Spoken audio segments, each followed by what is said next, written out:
What do you think of Sadiq Khan's response to grooming gangs in London? It's as if it didn't happen here, and he denied it and denied it and denied it, and was belligerent when Susan Hall on the London Assembly would question him about it.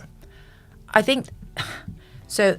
What they did in London was they changed the word grooming gangs to multi-offender sexual exploitation cases, and I think that's what offered him the excuse to look at Susan Hall and said, "What do you mean by grooming gangs? What do you mean by grooming gangs? It doesn't exist," because he was talking about multi-offender sexual, whatever it's called. And I think it's absolutely disgusting and sickening that Mark Riley said there were none, and then a few months later, under public pressure, said we're reviewing 9,000 cases, and then a few weeks later said actually it's not 9,000. We've reviewed those.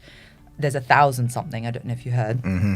But we're going to need extra resources for the 1,000 something, so we can't get through it quickly. But you managed to review the 8,000 and something quickly. There's just a lot of questions to be answered. And I spoke to one of the grooming gang victims from the north, and she said that a lot of them were driven up to London. A lot of the abusers had contacts in London. Okay. So I do feel it's a cover-up, and I feel it's absolutely disgusting. And whatever form it was, it needs to be. He hasn't commented on it at all.